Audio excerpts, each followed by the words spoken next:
If you aren't making money this football season, don't blame me. Long term, well, this is Saturday. You know what that means. Today, I'm going for Saturday best bet winner number 10 out of 12.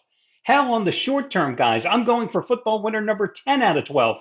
NFL and college combined. I'm going for winning day number 9 out of 10. Just look at the past week. Sunday, raised a bar 20 dime winner, the Lions winning by a couple of hundred over Jacksonville. Monday night, the Texans easy at Dallas. Tuesday and Wednesday night in a conference I absolutely despise, the Mid American Conference. My normal top rated 15 dime best bet winners, Miami of Ohio on Tuesday night. And then on Wednesday, the Ohio Bobcats, a 1.5 point road underdog. I was the only guy here at the site at DeMarcoSports.com that had Ohio going into Toledo, where they never win, and they got the job easily done with a 17-point win over the Rockets. Last night, another 15 dime best bet winner, a fourth in a row with UTSA getting the job done against Temple. And you know, guys, when I'm hot, I'm always pressing the action, and I'm going to do it again for the third straight Saturday with a play that once again matches the biggest of my career in any sport. The 38th ever 30 dime college football release in the 23 years since I created DeMarcoSports.com. That's not a lot. 38 in 23 years. It's my undervalued favorite of the year.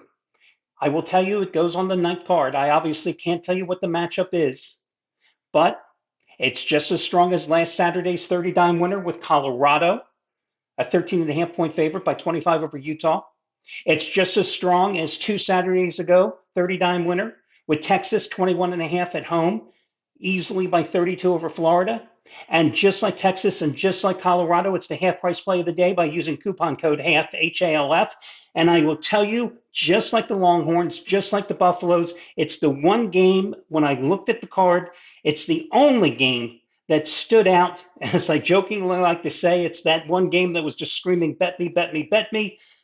And that's why it's going to be one of those ultra rare 30 dime releases. Now, I will tell you, this is your disclaimer. If you've been along for the ride from day one of this football season, you've made a fortune. If you've been along for hell, just over the past couple of weeks, you've made a fortune. All we're doing is taking a small percentage of those profits and reinvesting them. If you're new to the dance, hey, what can I tell you?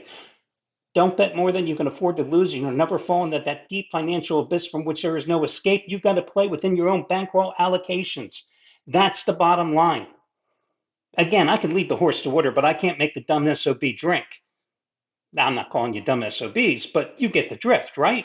Again, I'm here. I'm winning. You can get my plays on a long-term package for a week, for a month, for under like $12 a day. If you've never been a package player over at DeMarcoSports.com, now would be an ideal opportunity to take advantage of that little thing you're seeing popping up at the bottom of the screen, the 2-day free trial. You can get my play today and all the plays of all the handicappers over at DeMarcoSports.com for free. No strings attached. Today and any other day, you choose. You pick the days. And oh, by the way, Rick Torino, yeah, you know Rick Torino, the guy that has won more money in college football. Well, he's just been great with those top rated 100 dime releases since he joined the site 2.5 years ago. Today, the 29th ever 100 dime release since he joined this site. Yes, this is his third college football season. It's on USC and UCLA. He's 22-6 lifetime with those plays. It's available for over half price off, but you would get his play, my play, and all the other plays of all the handicappers for free using the 2-day free trial pass. I can't sell free better than telling you it's for free. So check it out, the 2-day free trial over at DeMarcoSports.com. With that being said, it's time to get to your complimentary plays. By the way, we have a new member of the Cockroach Club. Yes, we do. A guy by the name of Tim Reynolds, because Tim decided to point out the fact that I sucked last week with my complimentary plays, going 0-3 with a couple of blowouts along the way. Yeah, absolutely. You know, the last 2 Saturdays in college football, I've gone 0-6 with my complimentary plays. Who the effing yeah, we will tone down that language. Who the F cares, really? I will say again, today I'm going for football winner number 10 out of 12. Today I'm going for winning day number 9 out of 10. There's a reason that these are the best of the worst. These are the plays that I'm giving away. These are the plays that didn't quite rank in terms of being the best bet of the day. Damn it. And I'm not winning the comp plays. Too bad, Tim. By the way, and Tim, you've never, ever been a buying customer, ever, over at DeMarcoSports.com. So ask me if I give a damn about whether you ever watch a video again. So don't let the door hit you on your way out on YouTube and watch something else. Be my guest. Okay, let's get to your first complimentary play. The top complimentary plays here in college football, 8-4 with the last 12. Geez, I really suck with them, don't I? I'm going to go with Arizona State today, minus the 3.5 at home. Biggest game in Tempe in God knows how many years over BYU. I was impressed and I was wrong because I thought Kansas State was the best bet last Saturday here on the video report. But I was impressed with the way Arizona State jumped out to the big lead in Manhattan, a place where Kansas State just doesn't lose lately, and won 24-14. Dominated time of possession, nearly 37 minutes against the Wildcats. And of course, it just dawned on me saying that both teams are the Wildcats. Or no, Kansas State's the Wildcats. What am I thinking? The Sun Devils dominated the time of possession. Right now, Arizona State is just getting such production, not only from Sam Leavitt, 21 for 34, 3 touchdowns last week. He's also run for 542 yards, but also Cam Scatabo, who Kansas State's defense did a good job keeping him in check. He returned after a one-game absence because of a shoulder injury, but he's healthy. Carried the ball 25 times, only 73 yards. But again, Kansas State's run defense is damn tough.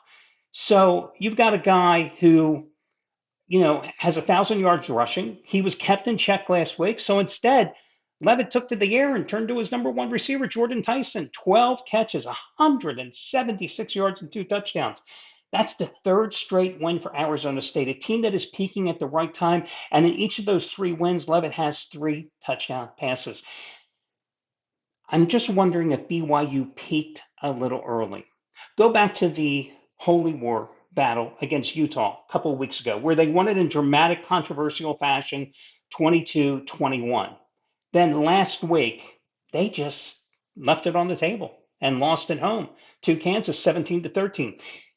They had 354 total yards in that game, but 0 touchdowns in their 4 red zone trips. 8 possessions, 4 red zone trips, 0 touchdowns.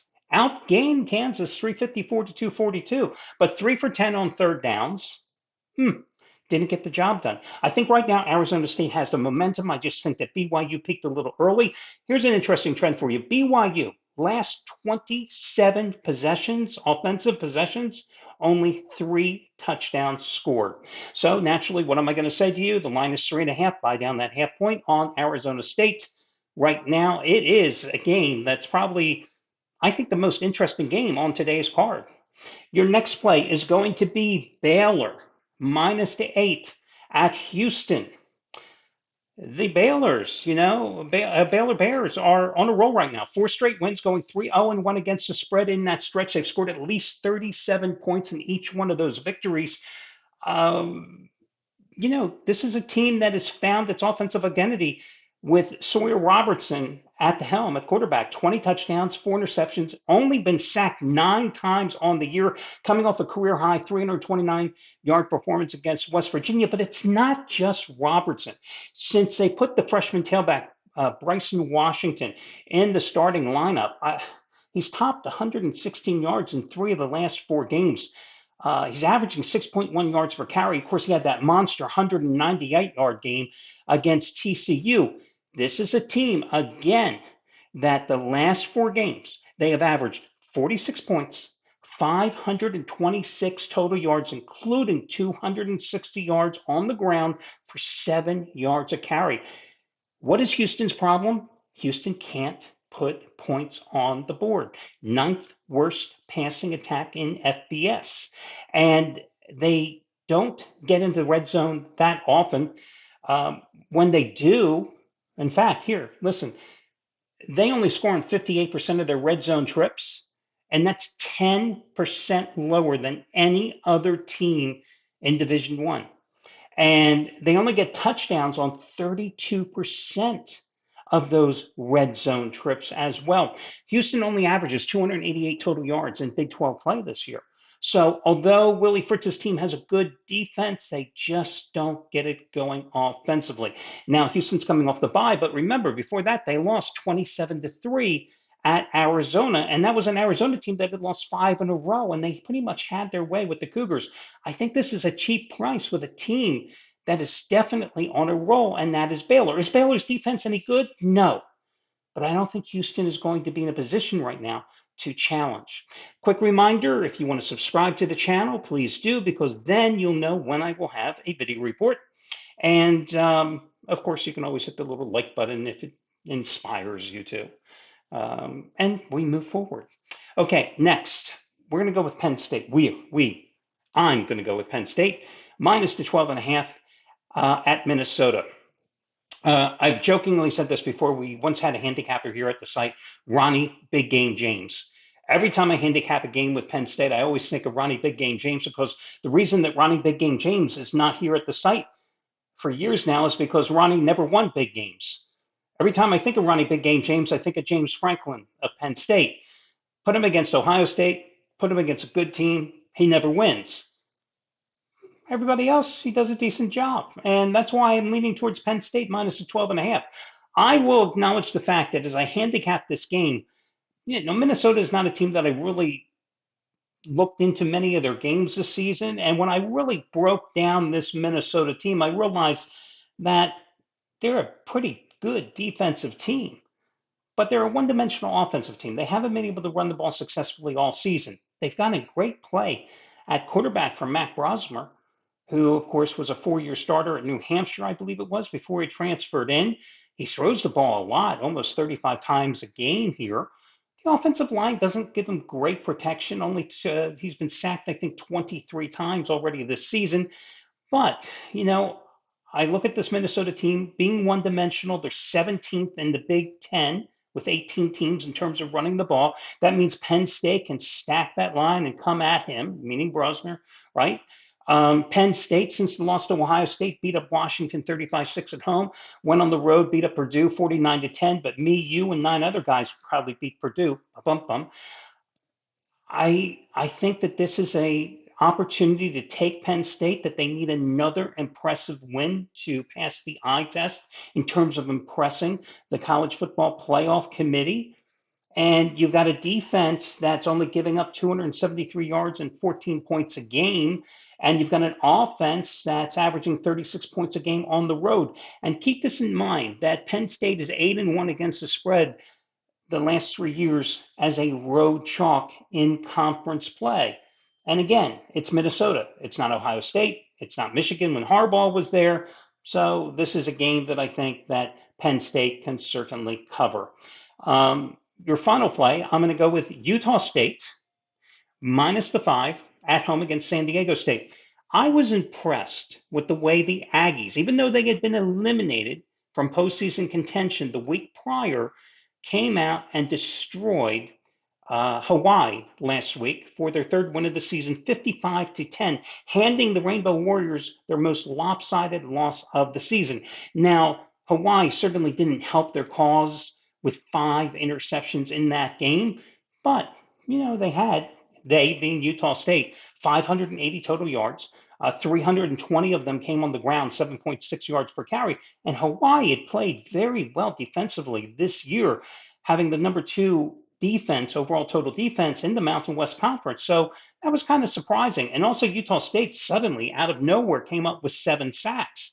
They've got a quarterback in Spencer Petras who has completed 65% of his passes, averaging about 228 yards a game, 17 touchdowns.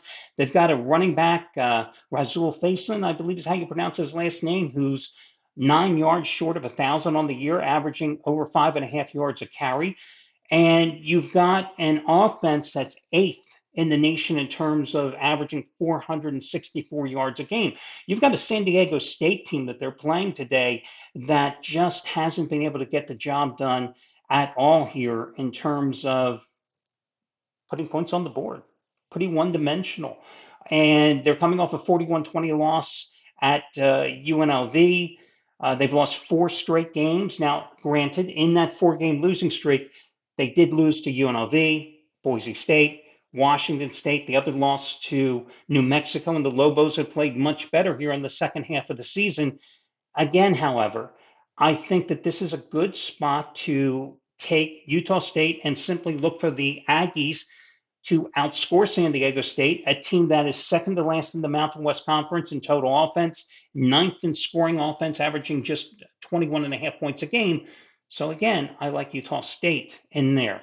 Now, the way I just ran those plays, that's the way I like today's games. So Arizona State, once again, is going to be your top play. Number two is going to be Baylor. Number three is going to be Penn State. Number four is going to be Utah State. Again, Arizona State, number one, and I'm buying down the half point there on the Sun Devils. Number two is going to be Baylor, currently an 8-point choice over Houston. Number three is going to be Penn State, a 12 and a half to 13-point choice over Minnesota. And number four, Utah State, out there on the island, as I like to say, when you're laying 5 points, got to win by a touchdown. Ain't no two ways about it over San Diego State. So those are your four plays. Go forth, good luck, and we'll talk to you again tomorrow. Take it easy, guys, and I wish you well today. And that's going to be it for Saturday. And again, Sunday, I'll be back here with more complimentary plays.